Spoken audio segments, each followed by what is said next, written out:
సరే ఏంటి సార్, మండలిలో నిన్ను చూశారు ఘటన, అచ్చెన్నాయుడు చేసిన వ్యాఖ్యలను ఎలా అర్థం చేసుకోవాలి? అసలు భారతదేశం లౌకిక దేశం అనేది వాళ్ళకి గుర్తుందా, తెలుసా, లేదు మర్చిపోయారా? ఎందుకంటే ఆ వ్యాఖ్యలు చేసిన అతను మొట్టమొదటిసారి ఓత్ తీసుకొని కాదు వచ్చిన ఎమ్మెల్యే కాదు కదా, సీనియర్, చాలా చాలా సీనియరు. అంటే అతను ఏ విధమైన ఓత్ ఇచ్చారనేదన్నా గుర్తుందా?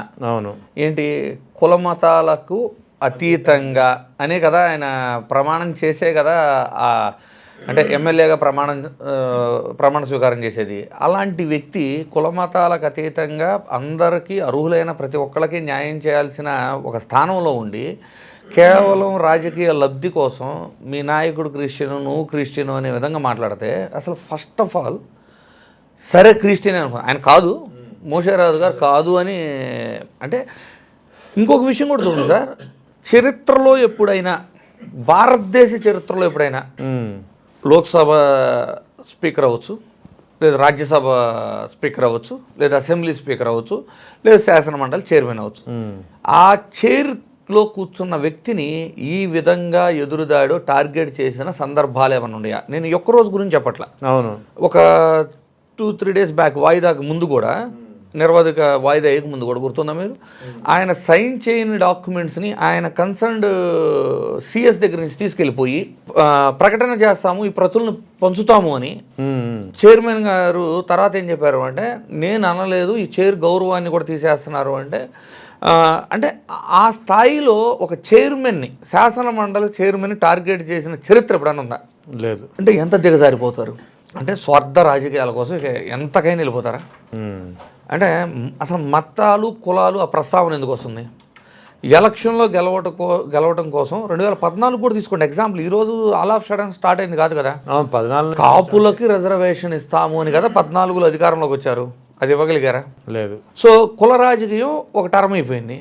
మళ్ళీ మత రాజకీయాన్ని తీసుకొని మతాల మీద విద్వేషాలు రెచ్చగొట్టి రాజకీయ లబ్ధి పొందాలని చూస్తున్నారు. కానీ ఫస్ట్ ఆఫ్ ఆల్ మోషేరాజు గారు, నేను క్రిస్టియన్ కాదు, నేను ఇప్పటికీ హిందుత్వాన్ని ఫాలో అవుతున్నాను. ఇప్పుడు ఒక మండలి చైర్మన్ కుర్చీలో కూర్చున్న వ్యక్తి, ఆ స్థానంలో కూర్చున్న వ్యక్తి అంటే నిరూపించుకోవాల్సిన స్థాయికి తెస్తున్నారు చూడండి. ఇది అసలు సమంజసమేనా? అవును. అయితే ఒకవేళ ఆయన హిందుత్వ ఫాలో అవుతున్నాను, తిరుమలకు కూడా పలు సందర్భాల్లో వెళ్ళాను అని విత్ ఫోటోలు అన్నీ ఇప్పుడు సోషల్ మీడియాలో సర్క్యులేట్ అవుతున్నాయి. నేనేమంటున్నాను అంటే, ఒకవేళ క్రిస్టియనే అనుకుందాం సార్, ఇప్పుడేంటి క్రిస్టియన్ అయితే ఏంటి? మీకు ఏదైనా అన్యాయం జరిగితే, ప్రజలకు ఏదన్నా అన్యాయం జరిగితే, ఏదన్నా తప్పు జరిగితే అప్పుడు కదా మీరు ఆ తప్పుని ఎత్తి చెప్పాలి, సమస్య గురించి మాట్లాడాలి. మతం ఎందుకు వస్తుంది అక్కడ? అదే అన్నాను. ఇక్కడ అచ్చెన్నాయుడు ఎప్పుడైతే ఈయన ఫస్ట్ ఈ వ్యాఖ్య చేసినప్పుడు మోషన్ రాజు వివరణ ఇచ్చుకున్నారు, నేను క్రిస్టియన్ కాదు హిందువుని అని చెప్పి. ఆ తర్వాత కూడా అచ్చెన్నాయుడు చేసినటువంటి వ్యాఖ్యలు మనం ఒకసారి మీరు చెప్పినట్టు యాంగిల్లో పరిశీలించుకోవాలి. ఏదంటే, మీరు క్రిస్టియన్ కాదా, హిందువా, నేను క్రిస్టియన్ అనుకున్నాను అంటే what he means to say అంటే తెలుసుకోకుండా కేవలం ఏంటంటే వైఎస్ఆర్సీపీ అధినాయకుడైన జగన్మోహన్ రెడ్డి గారు క్రిస్టియన్ అని చెప్పాలని చూస్తున్నారు. మీరంతా చెప్పేది ఏంది? నేను ఇది గతంలో కూడా మనం మాట్లాడుకున్నాం. ఆయనే చెప్పారు, నేను 4 గోళ్ల మధ్య ప్రే చేసుకుంటాను, నేను నా గడప దాటితే నా మతం మానవత్వం, నేను రాజకీయాల్లో కుల మతాలకు అతీతంగా నా పరిపాలన ఉంటుంది, ఇది సెక్యులర్ కంట్రీ, సెక్యులర్ పార్టీ తరపున నాయకత్వం వస్తున్నానని పలు సందర్భాల్లో చెప్పారు ఆయన. సో వీళ్ళు కొత్తగా చెప్పాలని చూస్తుంది ఏంటి అంటే, హిందువులు మీరు ఓటేయొద్దు అని చెప్పాలనే ప్రయత్నం, హిందువులు మీరు ఓట్లు వేయొద్దు అని చెప్పాలనే ప్రయత్నం వీళ్ళు చెప్పేటప్పుడు, ఒక మన యొక్క ఆర్మీ మిలిటరీ తీసుకుందాం సార్, కేవలం హిందువులే ఉండారా మిలిటరీలో? అన్ని మతాల వాళ్ళు ఉంటారు. అంటే పాకిస్తాన్ మీద యుద్ధం జరిగితే మన మిలిటరీలో ముస్లిమ్స్ లేరా? మన మిలిటరీలో క్రిస్టియన్స్ లేరా? అంటే కేవలం హిందువులే వెళ్ళి యుద్ధం చేస్తున్నారా? అంటే ప్రజలని ఎందుకు తప్పుదోవ పట్టిస్తున్నారు? ఫస్ట్ ఇక్కడ సమస్య ఏంటంటే సార్, కుల మతాలు అనేవి ఎందుకు వస్తున్నాయి? రెండోది ఏంటి, మీరు ఏ మతాలనైతే టార్గెట్ చేసి హిందుత్వ ఓటుని పోలరైజ్ చేసుకొని హిందుత్వ ఓట్ల ద్వారా రాజకీయ లబ్ధి పొందాలని చూస్తున్నారో, మీరు ఏ మతాలను టార్గెట్ చేస్తున్నారు, ఆ మతాలు కూడా భారతదేశ రక్షణ కోసం, భారతదేశం కోసం పోరాడుతున్నారు కదా, ఎందుకు వాళ్ళని విలన్స్ చేయాలని చూస్తున్నారు? ఫస్ట్ అంటే ఒక క్రిస్టియన్ రాజ్యాధికారం కూర్చోకూడదని మన రాజ్యాంగంలో రాసిందా? అంటే శాసన మండలి చైర్మన్ కావచ్చు, ఆంధ్రప్రదేశ్ ముఖ్యమంత్రిగా ఆ పీఠం మీద కూర్చోవడానికి అర్హత ఉందా లేదా? సరే, ఆయన క్రిస్టియన్ అని చెబుతున్నారు. సరే, ఆయన క్రిస్టియను. ఒక క్రిస్టియన్ అయి ఉండి ఎస్యూబీసీ ఛానల్ పెట్టారు. 7 కొండలు, 2 కొండలు కాదు 7 కొండలని జీవో తెచ్చారు. అన్యమత ప్రచారాలు జరగకూడదని తెచ్చారు. దళిత గోవిందాన్ని ఇంట్రడ్యూస్ చేశారు. సామూహిక వివాహాలు తీసుకొచ్చింది వాళ్ళే. అవును. అలాగే టెంపుల్స్ కట్టించింది వాళ్ళే. చివరికి అభివృద్ధి పేరుతో విజయవాడలో తొలగించబడ్డ గుళ్ళను సైతం కట్టించింది ఆ కుటుంబమే. మీరు ఏ విధంగా తీసుకోండి సార్, లడ్డుకు పేటెంట్ తెచ్చింది వాళ్ళే. ఇలా ఎన్నో సందర్భాలు ఎన్నో రకాలుగా చూసినా కూడా ప్రతి ఇన్సిడెంటు గుళ్ళకు సంబంధించి వాళ్ళే చేసినప్పుడు, సరే ఆయన క్రిస్టియన్, ఒక క్రిస్టియన్ అయి ఉండి హిందువులకి ఇంత చేస్తే మరి హిందూ అయి ఉండి నువ్వేం చేస్తున్నావు చెప్పు. అంతే. ఇప్పుడు క్లెయిమ్ చేయాలని చూస్తున్నారు కదా, మేము హిందువులము, జగన్మోహన్ రెడ్డి క్రిస్టియను, అందువల్ల మాకే ఓట్లు వేయమనే ప్రయత్నమే కదా ఇదంతా. మరి ఒక క్రిస్టియన్ మతాన్ని నమ్మే ఒక నాయకుడు హిందూ ధర్మం కోసం, హిందూ దేవాలయాల కోసం ఇన్ని చేసినప్పుడు, మరి ఒక హిందూ అయి ఉండి హిందూ ఓట్లు అడుక్కుంటున్న వ్యక్తి ఏం చేశారో చెప్పాలి, ఏం చేయబోతున్నారో చెప్పాలి. 4వ టర్మ్ సీఎంగా ఉండి మీ 3 టర్ముల్లో హిందుత్వ కోసం కానీ, గుళ్ళ కోసం కానివ్వండి, తిరుమల దేవస్థానం గురించి కానివ్వండి, మీరు అధికారంలో ఉన్నప్పుడు ప్రత్యేకంగా చేసిన ఏదైనా ఒక పని చెప్పమనండి. అంటే హిందుత్వ అనేది హిందువులను ఎంత తక్కువగా అంచనా వేయటమంటే, హిందువులు పిచ్చోళ్ళు, అమాయకులు, ఏం చెప్పినా నమ్మి గుడ్డిగా ఓట్లేస్తారు. గుర్తుపెట్టుకోవాల్సిన చంద్రబాబు నాయుడు గారు ఏంటంటే, ఇది బీహారో ఉత్తరప్రదేశో కాదు, నేను వాళ్ళని కూడా తక్కువ చేయటం, కాకపోతే అక్కడ హిందుత్వ వలన ఈ రోజున బీజేపీ అధికారంలో ఉంది. అవును, ఎగ్జాక్ట్లీ. సో దాన్ని ప్రామాణికంగానూ ఒక ఎగ్జాంపుల్గా తీసుకుంటున్నారు. కానీ ఇక్కడ బీజేపీ ఓటు బ్యాంక్ 1% కూడా లేదు కదా. ఇండివిజువల్గా బీజేపీ పోటీ చేస్తారు. 2019లో ఎన్ని ఓట్లు వచ్చినాయి అంటే 1%ఏ కదా.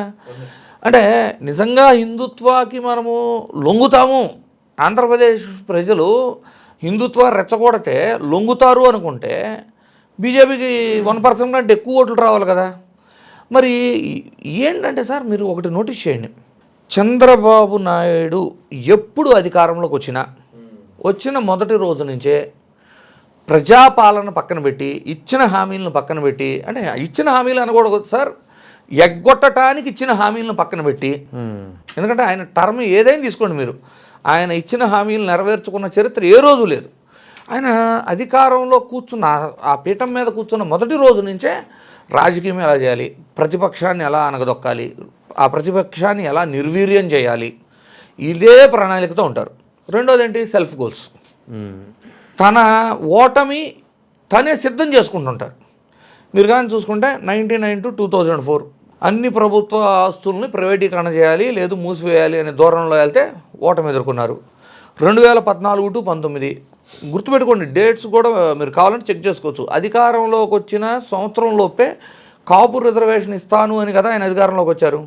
సో కాపులకు ఏమీ చేయలేదు అన్న తర్వాత యాజిటేషన్ వస్తే దాని డైవర్షన్ పాలిటిక్స్ చేసి కరెక్ట్గా 18 నెలల సమయం కూడా లేని సమయంలో తుని రైల్వే ఘటన కూడా జరిగింది. అవును. అంటే ఇచ్చిన హామీలు కానివ్వండి, లేదు అతను రాజకీయ ఉద్దేశంతో తీసుకునే నిర్ణయాలు సెల్ఫ్ గోల్స్గా మారుతుంటాయి. ఇప్పుడు చూడండి, ఈ టర్మ్లో కూడా 100 రోజు పాలన అయిందో లేదో డైవర్షన్ పాలిటిక్స్. ఎందుకంటే ఇచ్చిన హామీలు ఇప్పుడు చూడండి, ఆడబిడ్డనిది అది ఇవ్వలేరు, అది 1,50,000 కోట్ల బడ్జెట్, అలాంటి చేయలేక నిరుద్యోగ భృతి అవ్వచ్చు, 50 సంవత్సరాలకే బీసీలకు రిజర్వేషన్ అవ్వచ్చు, ఇలాంటి హామీలను నెరవేర్చలేక డైవర్షన్ పాలిటిక్స్ కోసం తిరుమల లడ్డులో కల్తీ అన్నారు. ఏమైంది సార్? ఇప్పుడు గతంలో నేను 2 సార్లు చెప్పాను, 99 నుంచి 2004 ఆయన తీసుకునే కొత్త రకమైన రాజకీయ లబ్ధి కోసం ఆయన తీసుకునే స్టెప్పే ఆయన ఓడించింది. 2014 నుంచి 2019 మధ్య కూడా రాజకీయంగా ప్రతిపక్షాలను తొక్కుతూ అతను ఇచ్చిన హామీలను డైవర్షన్ చేస్తూ మరొక మారు వాళ్ళు అడగకుండా ఉండటం కోసం తీసుకునే చర్యే అతను మళ్ళీ సెల్ఫ్ గోల్ ఇలా చేసింది. 2024లో కూడా అతని ధోరణదే. ఏం చేశారు? ఒక నిరాధారమైన ఆరోపణలు చేసి చివరికి ఏడకొచ్చి ఆగింది సార్. అది నెయ్యి సప్లై ఎవరెవరు చేస్తారు? ఇందాపూర్ చేసిద్ది, ఏఆర్ డైరీ చేసిద్ది, వైష్ణవి డైరీ చేసిద్ది. ఇవన్నీ ఎవరు ఏం తెలిపోతున్నాయి ఇప్పుడు? ఇందాపూరు హెరిటేజ్ వాళ్ళ మ్యానుఫ్యాక్చరింగ్ యూనిట్. వాళ్ళు ఏమంటారు? నెయ్యి తప్పితే అన్నీ తయారు చేస్తాం కానీ నెయ్యి మాత్రం చేయమని చెప్తారు. వైష్ణవి డైరీ గోడల నిండా కూడా సంగం డైరీ వాళ్ళది ఉంటుంది. ఇప్పుడు ఏఆర్ డైరీ కనుక బోలేబాబా ఉంటే మరి ఏఆర్ డైరీ నెయ్యి వైష్ణవికి ఎందుకు వచ్చింది? వైష్ణవి నుంచి లోపలికి వెళ్తే మరి ఏఆర్ డైరీ వైష్ణవి ఒకళ్ళవే అనే కదా మొదటి రోజు నుంచి వాళ్ళు చెబుతుంది ఏంది? ఏఆర్ డైరీ వైష్ణవి డైరీ వెనక బోలేబాబా ఉండారన్నారు. మరి వైష్ణవి డైరీ యొక్క గోడల నిండా సంఘం ఉంటే మరి బోలేబాబా కూడా మీ మనిషేనా?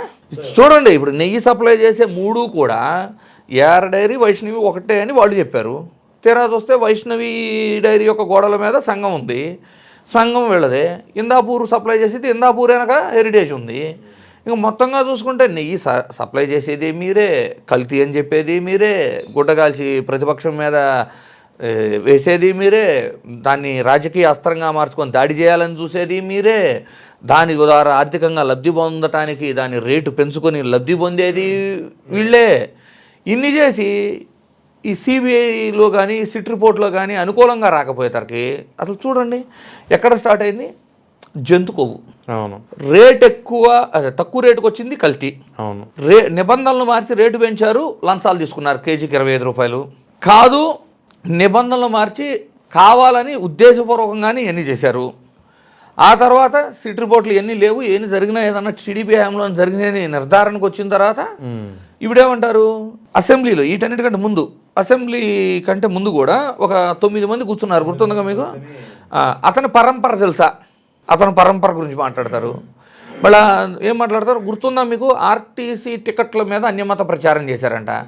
అరే బాబు, మీరు 20 సంవత్సరాలు అన్యమత ప్రచారాలని కొండ మీద చేపించింది రాజశేఖర రెడ్డి అని చెప్పితే ఈ రోజున మీరు అంటే వాళ్ళే తోకున్నట్టే గుంట గొయ్యిదో కోటం అంటారు చూడండి. అవును, అదే అనియమిత ప్రచారానికి సంబంధించి జీవోలు ఎవరు రద్దు చేశారు? రద్దు చేస్తానని ఎవరు? ఆ జీవో తెచ్చింది ఎవరు? అన్ని నిజాలు బయటకు వచ్చేసినాయి కదా. చివరికి ఇది ఎక్కడికి వచ్చి ఆగింది? ఎన్నో ప్రలోభాలు, ఎన్నో ప్రయత్నాలు, ఏదో విధంగా ఆంధ్రప్రదేశ్ రాష్ట్రంలోని హిందువుల మనసు గెలుచుకొని హిందువుల్లో విషం నింపి అంటే మతాల మధ్య చిచ్చు పెట్టైనా జగన్మోహన్ రెడ్డి గారికి హిందువులను దూరం చేయాలనే చేసిన ప్రయత్నం చివరికి ఆడకు వచ్చాయంటే ఏమీ చేయలేక సెల్ఫ్ డిఫెన్స్లో పడిపోయి చివరికి జగన్మోహన్ రెడ్డి గారు క్రిస్టియన్ అని వీళ్ళ ప్రయత్నం మొదటి రోజు ఎప్పుడైతే స్టార్ట్ అయిందో మళ్ళీ ఎక్కడికి వచ్చింది. అంటే ఏదైతే మాట చెప్పకుండా చేయాలని చూశారు. అంటే ఇప్పుడు ఇదంతా చెప్తూ అంటే హిందూ ధర్మానికి ఏదో జరిగిపోతుంది అని చెప్తూ ప్రజలే ఆలోచించుకుని ఆయన క్రిస్టియన్ కాబట్టి కావాలని చేశాడు అనే దురుద్దేశంతో చేశాడు అని చెప్పించాలి, వాళ్ళ మైండ్లోకి ఇంజెక్ట్ చేయాలని ప్రయత్నం చేశారు. ఎన్ని ప్రయత్నాలు చేసినా ఎన్ని సాధించలేక చివరికి ఏమైంది? డైరెక్ట్గా ఆ ఉక్రోషం తట్టుకోలేక డైరెక్ట్గా నువ్వు క్రిస్టియను, మీ నాయకుడు క్రిస్టియన్ అనే స్థాయికి. ఇక్కడ ఇంకొకటి అంటే ఇక్కడ మోషన్ రాజు కూడా వివరణ ఇచ్చుకోవాల్సిన అవసరం లేదు. ఎందుకంటే ఎప్పుడైతే ఈయన మీరు క్రిస్టియన్, మీ నాయకుడు క్రిస్టియన్ అన్నప్పుడు ఈయన చెప్పింది ఏంటి? మోషన్ రాజు నేను క్రిస్టియన్ కాదు హిందువుని అని చెప్పి వివరణ ఇచ్చుకున్నారు. కానీ వాస్తవానికి ఆయన హోదాలు వివరణ ఇచ్చుకోకుండా నా మతంతో మీకేంటి పని, మీరు ఇక్కడ సభ నుంచి బయటకు వెళ్ళిపోండి అని చెప్పి ఆయన సభ నుంచి బయటికి పంపించే అవకాశం ఉంది, లేదా సభను అక్కడితో రద్దు చేసే అవకాశం కూడా ఆయనకున్న అధికారాలను బట్టి తీసుకునే అవకాశం ఉంది. కానీ అలా చేయకుండా ఆయన వివరణ ఇచ్చుకోవడం అనేది ఎంతవరకు సమంజసం? అంటే వివరణ ఇచ్చుకునే స్థాయికి తెచ్చారు సార్. ఇప్పుడు ఒక మనిషిని రిపీటెడ్గా హ్యూమిలేట్ చేసి టార్గెట్ చేస్తే వివరణ ఇవ్వకపోతే అది నిజమని నమ్మితే మతాల మధ్య చిచ్చుగా మారే అవకాశం ఉందా లేదా? మతాల మధ్య చిచ్చుగా మారే అవకాశం ఉంది. ఇంకోటి గుర్తుపెట్టుకోండి సార్, కొన్ని ఇన్సిడెంట్స్ చూద్దామండి.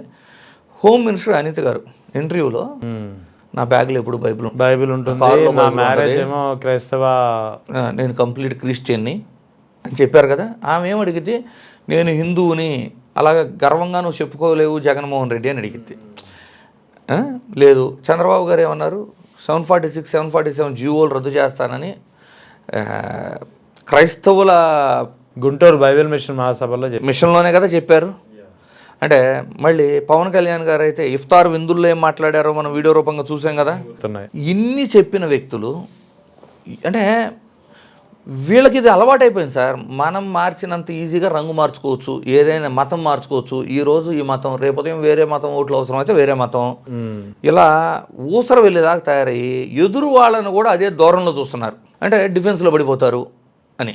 ఎందుకు ఇప్పుడు ఇంతమంది దాడి చేసి నువ్వు క్రిస్టియన్, నువ్వు క్రిస్టియన్, నువ్వు క్రిస్టియన్ అని చెబుతున్నారు? నేను మళ్ళీ చెబుతున్నా, ఆయనే చెప్పాడు కదా, మీరంతా అంతా చెప్పేది ఏంటంటే నేను ఇప్పుడు ప్రూవ్ చేస్తారా, మీరు ఏమైనా కనిపెట్టారా, ఏదైనా వాస్కో డిగామా లాగా ఫీల్ అవుతారు వీళ్ళంతా. అవును. సార్ ప్రధానంగా ఒకటి గుర్తుపెట్టుకోండి, ఆంధ్రప్రదేశ్లో అసలు ఏం జరుగుతుంది? పాలు కల్తీ, నీళ్లు కల్తీ, గీ కల్తీ. అసలు నన్ను అడిగితే సార్ ఇవన్నీ ఫేక్ ఫేక్ ఫేక్ అంటున్నాం కదా, దాని గురించి ఎవరు వివరణ ఇవ్వట్లేదు కదా. ఆ రోజు ఎలక్షన్లో జరిగిన అవకతవకలు అనుమానాల మీద వివరణ ఇప్పటి వరకు ఎలక్షన్ కమిషన్ కానీ ప్రభుత్వం కానీ ఆ రోజునున్న మీనా కానీ ఎవరూ కూడా ఆన్సర్ చేయట్లేదు కదా. అవును, కరెక్ట్.